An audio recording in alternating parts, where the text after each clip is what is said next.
তাদের টার্গেট কি হাদি, অথবা হাদির মতো এরকম বিপ্লবী, অথবা দেশটাকে যারা অস্থিতিশীল করতে চায় তাদের টার্গেট কি বিপ্লবীরা? হ্যাঁ, প্রশ্ন হচ্ছে যে হাদি কি একা, টার্গেট কি হাদি একা?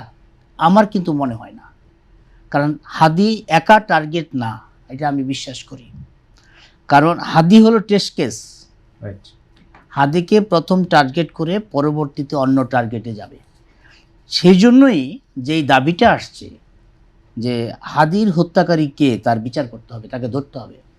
তাকে না ধরা পর্যন্ত আমরা বুঝতে পারবো না চেইনটা কোথায়, উদ্দেশ্যটা কি, এই চেনের উদ্দেশ্যটা কোন জায়গায়। আমাদের এখন কি অবস্থা, এখন সরকারের 17 মাস, এখন পর্যন্ত বিপ্লবীরা যে কারণে যে উদ্দেশ্য নিয়ে দেশটার মধ্যে একটা বিপ্লব ঘটিয়েছিল, সেই বিপ্লবের কোনো কিছুই কিন্তু হয় নাই। সরকার বলছে সংস্কার করবে, সংস্কারের কিছু হয় নাই। সরকার বলছে বিচার করবে, বিচারের 2টা রায় হয়েছে। সরকার বলছে নির্বাচন করবে, নির্বাচন শিডিউল দেওয়া হয়েছে। সামনে টার্গেটটা কি নির্বাচন? তো এখন যারা নির্বাচনটা চায় না এই মুহূর্তে, তাদের টার্গেট কি হাদি, অথবা হাদির মতো এরকম বিপ্লবী, অথবা দেশটাকে যারা অস্থিতিশীল করতে চায় তাদের টার্গেট কি বিপ্লবীরা? এক্সট্রিম মশার কয়েল প্ল্যান্ট ফাইবার দিয়ে তৈরি, তাই সহজে ভাঙে না, সুগন্ধিযুক্ত ও নিরবিচ্ছিন্নভাবে জ্বলে। ডেঙ্গু, চিকুনগুনিয়া বাহি সহ যে কোনো মশার বিরুদ্ধে দেয় এক্সট্রিম সুরক্ষা। এখন পর্যন্ত বিপ্লবীদের যে অবস্থা আমি দেখছি, বিপ্লবীদের নিজেদের মধ্যে কিন্তু সমন্বয়টা নাই। এই জায়গাটায় খুব খুব মানে অসমন্বয়তা আমি দেখছি।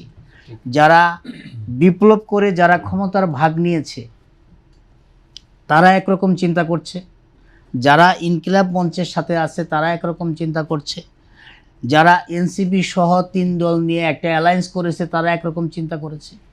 ইনকিলাব মঞ্চের কারোরই কিন্তু ক্ষমতায় যাওয়ার লোভ ছিল না। ইনকিলাব মঞ্চের সবার লোভ ছিল দেশটা বিনির্মাণ করার। দেশের যত অব্যবস্থা ছিল এই অব্যবস্থার বিরুদ্ধে অবস্থান ছিল ইনকিলাব মঞ্চের। আর অন্যদের কিন্তু টার্গেটটাই ছিল ক্ষমতা নেওয়ার।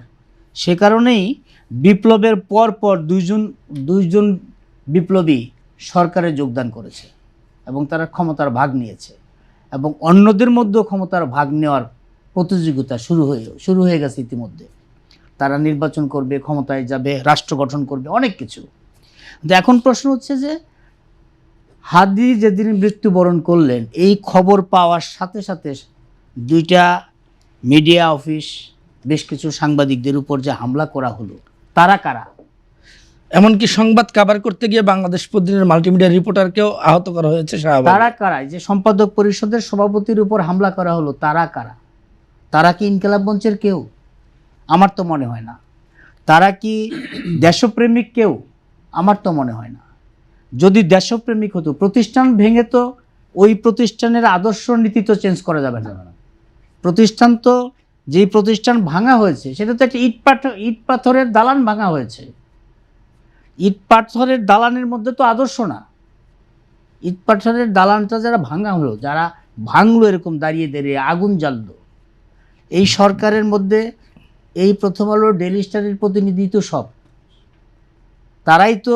ডেইলি স্টারের প্রতিনিধি এমন কেউ নাই যে বাংলাদেশ ব্যাংকের গভর্নর থেকে শুরু করে অ্যাডভাইজার থেকে শুরু করে মানে প্রেস সেক্রেটারি, বিশেষ সহকারী থেকে শুরু করে সব হলো ডেইলি স্টারের প্রথম আলোর লোক।